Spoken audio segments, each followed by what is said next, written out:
Bonjour à tous et bonsoir aussi à toutes. C'est votre hôte Léviaton accompagné de Ante, Adieu. Dr D Salut, salut. et Tomario Salut. pour ce 84e épisode de Pixels Café. Et aujourd'hui nous allons parler d'un sujet un peu spécial. C'est comment est-ce qu'on gère en fait les vacances en tant que gros gamer que nous sommes. Du coup, est-ce que quelqu'un veut commencer à partager son expérience vidéoludique? Sans parler de ces vacances, enfin de ces vacances d'été spécifiquement, même si jamais après je pourrais en parler un peu plus en détail. Pour moi, en fait, les vacances, notamment parce que j'ai des semestres qui sont toujours où je m'effondre sous le travail, notamment ce semestre de printemps et été particulièrement éprouvant. Donc, les vacances, du coup, moi, ça me permet un peu de rattraper tout ce que j'ai pas, enfin, tous les jeux auxquels j'ai pas trop eu l'occasion de jouer et auxquels je voulais, sur lesquels je voulais m'attarder. Et puis là, je vais prendre juste un exemple comme ça. J'avais acheté il y a très longtemps la trilogie des BioShock sur Steam en solde pour genre 10 balles. Et puis j'avais genre jamais pris le temps d'y jouer. Puis j'ai enfin commencé à m'y mettre durant ces vacances. Et c'est du coup un peu ce que je fais durant mes vacances en tant que gamer. C'est du rattrapage plus qu'autre chose. Après, évidemment, jamais il y a des grosses sorties durant les vacances. C'est aussi le moment de pouvoir y jouer le jour de leur sortie, puis pas 6 mois après. Mais voilà, moi c'est surtout un moyen de rattraper tous mes retards. Ton âme peut être sauvée maintenant que tu as commencé les BioShock. Je sentais que Mario était extrêmement choqué à l'idée que les Non, BioShock pas choqué. soient gardés et prennent la poussière. Mais je pense qu'effectivement tu vas en enfer si c'est le cas et que tu les rattrapes jamais. Hein. Effectivement, je pense que. Si tu les achètes pas, tu vas dans les limbes. Si tu les achètes et que tu les joues pas, tu vas en enfer. C'est ça. T'es envoyé direct dans le tartare à ce stade. Exactement. Pour ma part, en fait, c'est pas vraiment des jeux que je rattrape parce que généralement les jeux que je commence et que j'ai jamais terminé, comme BioShock 2 d'ailleurs, je sais pas pourquoi, mais j'ai jamais eu l'envie de les rattraper. Mais par contre, durant les vacances, je peux m'y atteler à un de mes genres préférés, qui sont les Meuporg. Parce que vu que ce sont des jeux où il faut investir une tonne de temps et surtout savoir trouver les bons moments. Bon, il faut savoir trouver les bons moments quand jouer, surtout quand c'est la semaine et qu'on travaille. Pendant les vacances, c'est un peu mieux et du coup, tout ce qui est raid, donjon, farming, la partie la moins intéressante, ça me permet justement de pouvoir rattraper un peu les niveaux, pouvoir continuer à augmenter quelques-uns de mes personnages, etc., etc. C'est pas du tout dans la même ambiance que les Meuporg, mais il y a un jeu qui m'est venu très spontanément pour parler des vacances, qui est un jeu qu'on peut jouer comme ça en casu ou beaucoup plus intensivement. Moi, je m'en cache pas, je suis quelqu'un qui a son anniversaire pendant l'été, ce qui fait que je recevais facilement des jeux à cette période. Et vous allez voir pourquoi c'était assez essentiel d'avoir le temps d'y jouer. C'était pas tant un problème de temps, c'était plus un problème de disponibilité. Je veux parler de Pokémon Argent et Or, et puis beaucoup plus tard de leur réédition sur Nintendo DS, pour une raison bête et méchante. C'est que le jeu était sensible à l'heure à laquelle tu jouais. Et que, en l'occurrence, c'était la seule occasion pour moi de jouer à des heures où il y avait moyen d'affronter certains champions et aussi d'attraper des Pokémon qui étaient spécifiques. Parce que sinon, niveau études universitaires, suivant ce que tu as comme type de faculté, c'est plus simple de jouer en journée. Dans mon cas, c'était clairement à partir du moment où le soleil était couché. Donc paye tes Pokémon diurnes que tu ne captures que pendant les vacances. Après, il est vrai que je n'avais, quand je jouais à Pokémon sur DS, j'avais pas l'intelligence de me dire mais peut-être que je pourrais en fait modifier l'heure de ma console pour pouvoir l'attraper à ce moment-là. Alors moi oui, mais je suis un puriste. J'allais dire, moi je suis pareil. Et capturer quand c'est le moment. C'est ça. Non, mais d'autant que les jeux Pokémon, pour la petite parenthèse, étaient sensibles au fait de changer l'heure. Et notamment, Noir et Blanc 2 te mettait des pénalités, puisqu'il y avait certaines choses que tu pouvais demander de façon journalière, mais tu étais pénalisé d'un jour si la console avait été modifiée au niveau de l'heure. Donc, les puristes étaient récompensés dans leur patience assidue. Et ça. On peut même plus tricher, c'est dommage ça. Bah, c'est normal. Moi, je vais rejoindre Hunt dans ma manière de jouer en vacances, puisque, en plus, pendant ces dernières vacances, j'ai même été plus loin que juste rattraper les jeux auxquels j'avais pas joué. J'ai fait une to-do list que je n'ai absolument pas respecté. Oui, oui, c'est pas vrai. J'ai enfin fini Zelda Breath of the Wild. Que je me suis dit, j'attends de finir tous les sanctuaires avant de battre le boss final. Et c'était une grosse erreur parce que du coup, je suis devenu méga beaucoup trop puissant. Et du coup, je me suis posé littéralement, je pense, 10 minutes pour finir ce jeu pendant les vacances. Ça m'a vraiment pris 10 minutes et j'ai battu Ganon et pardon. Ouais, j'ai un peu spoilé qui était Le chant, c'est Ganon, mais qui était assez surprenant par rapport aux autres Ganons, qui était assez nul aussi par rapport aux autres Ganons. Mais voilà, j'ai terminé ça et j'ai aussi terminé un autre jeu, mais sur la liste des 10 jeux que je devais finir, il y en a 2 que j'ai fini. Puis pendant ce temps, je perds mon temps à jouer à Jurassic World ou bien à jouer à qu'est-ce que je joue en ce moment? Ah oui, j'ai redéterré Mario Maker et je me suis fait 2 niveaux dessus.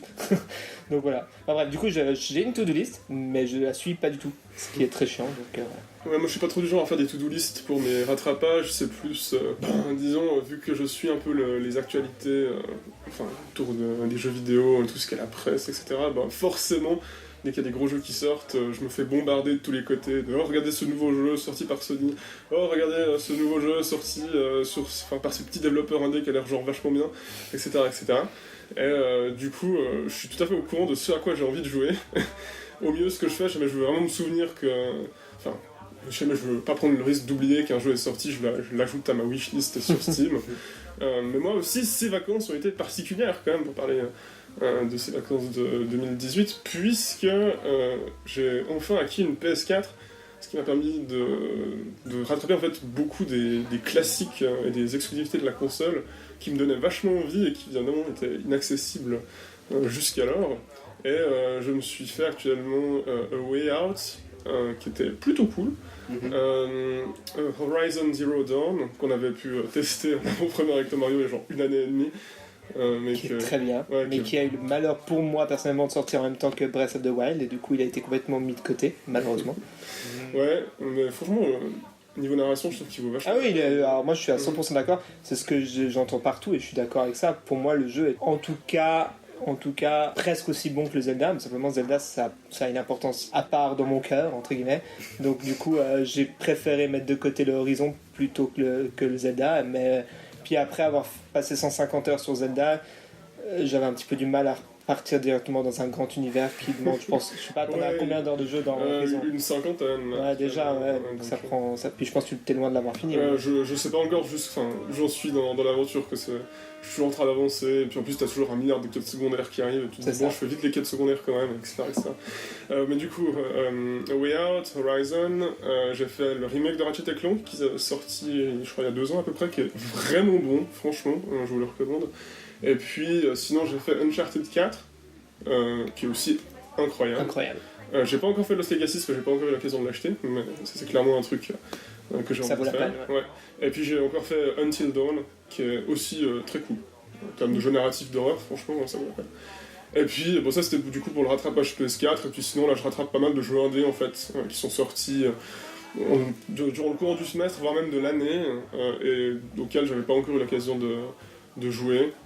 Pour en citer que 2, il y a Thumper, qui est genre un jeu de rythme, mais hardcore entre guillemets. C'est genre, ils ont voulu miser sur l'agressivité visuelle et audio, et puis ça donne assez bien, moi personnellement. Alors, je suis vraiment nul à chier à ce jeu. Genre, je suis bloqué au niveau 5 sur 9, mais franchement, il est cool. T'as fait la moitié. Ouais, ça va. Mais il faut encore que je fasse l'autre. Dieu sait que. Enfin, je sais pas à quoi m'attendre, ça doit être horrible. Et puis, pour citer encore un autre, ça s'appelle Ruiner, exactement. Tu ruines la gueule à des robots, c'est plus ou moins ça que tu fais. Et c'est un peu comme un Hotline Miami, mais un peu plus long. Avec des robots. Avec des robots. Et avec beaucoup plus de capacité que juste taper sur des gens ou leur tirer dessus. Donc c'est assez cool. Moi, si on en est à se faire une vraie liste, du coup je l'ai sous les yeux, c'est ça qui est bien. J'ai pu commencer et terminer Hollow Knight pendant ces vacances.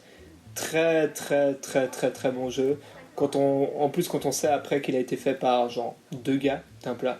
Ok. À 2 Ouais, enfin je crois qu'il est le type principal, il est seul. Après il y a quelqu'un d'autre qui a fait des musiques quand même, je crois. Mais enfin bref, et puis après il y a toutes les adaptations sur les consoles et tout ça. Mais le jeu prend entre 20 et 50 heures selon comment tu joues. et c'est juste énorme. Et puis le type il est un peu tout seul.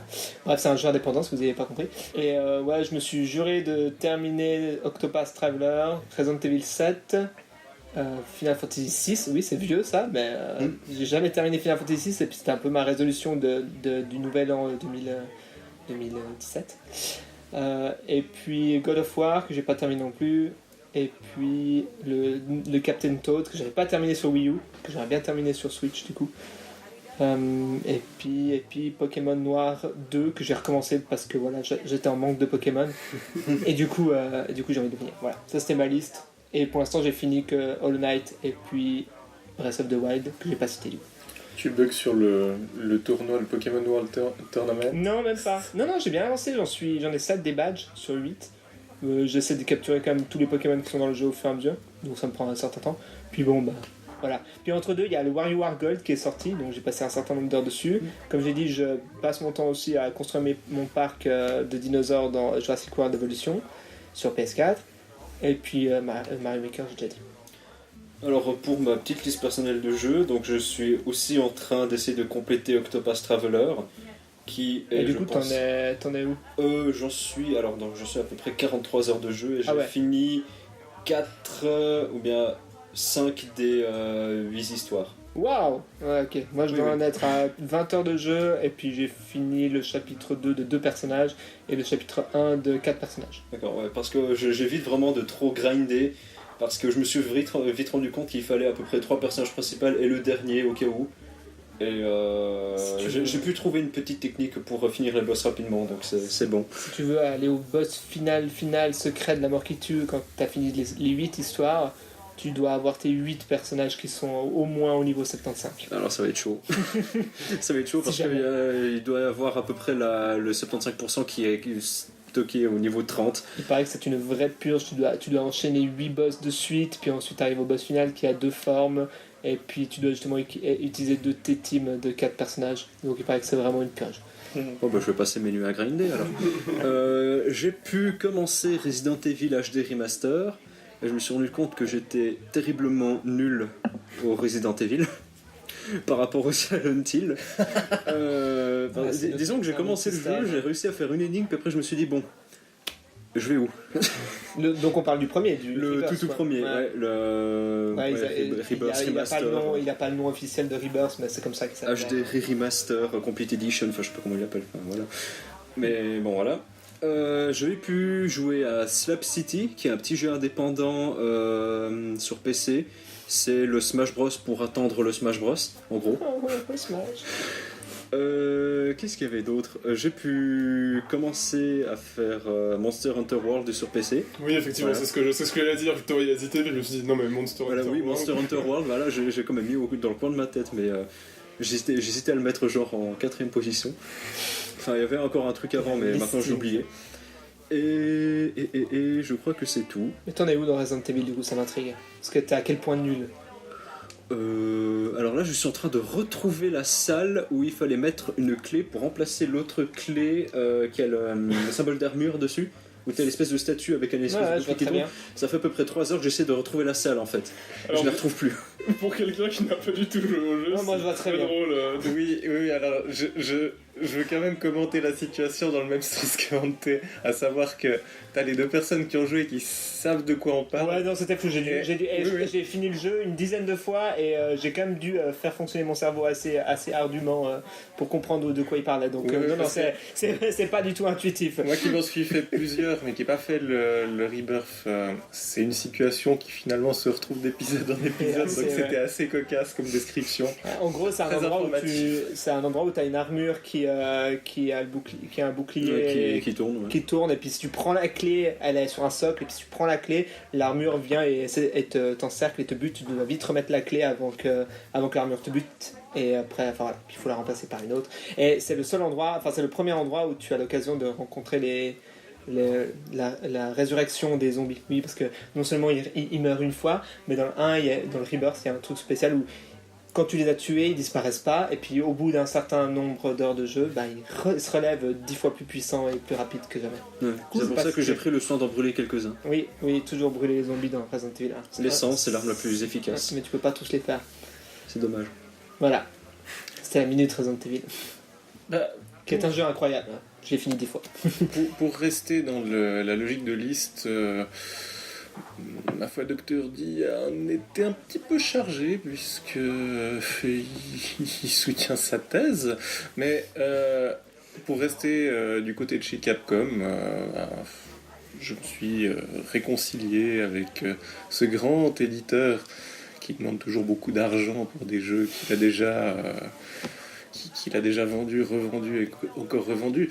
Mais deux excellents jeux auxquels je joue en ce moment et que je vous recommande vraiment sans grande réserve, c'est le double package Mega Man X Legacy 1 et 2 qui sont sortis cet été. Le premier est plus old school que le second, qui d'ailleurs comprend plutôt 2 bons jeux puis 2 moins bons. Mais Moi j'ai entendu 3 moins bons et 1 bon, mais... mais je connais pas les Megaman donc... ouais, non, je veux dire, il y en a un qui est vraiment plus classique que les autres, mais effectivement, ça, pour les amateurs de jeux d'arcade, c'est sympa, mais ça fait pas tout l'été, clairement. Je le pose comme ça parce que ça, c'est un de mes guilty pleasures, mais il y a un jeu sur lequel je passe beaucoup de temps cet été, en sachant que d'habitude, je m'investis plus sur des RPG, mais là je peux pas, c'est The Binding of Isaac, parce que c'est un monument, il faut bien le dire, c'est un monument de difficulté, puisque c'est un roguelike, donc souvent on tombe sur un tirage qui est perdant d'entrée de jeu, on rage. Tout est possible, même avec un tirage perdant. Oui, mais quand même,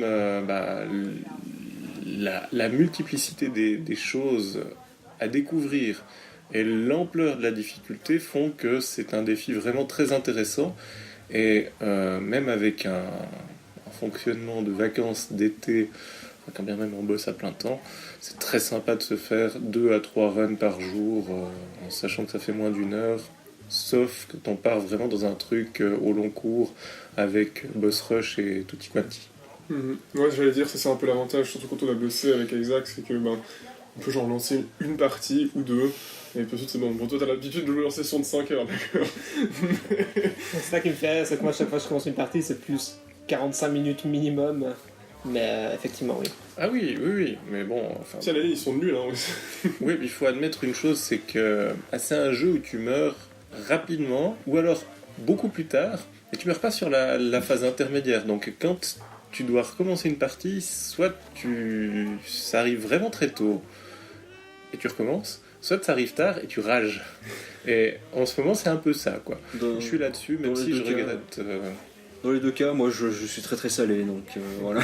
J'aimerais quand même rajouter un dernier petit jeu que j'ai pu presque compléter durant ces vacances, c'est Sonic Mania Plus. Du coup, j'ai pu redécouvrir le jeu que j'avais fait une petite fois sur PC, mais que j'avais pas tant aimé que ça.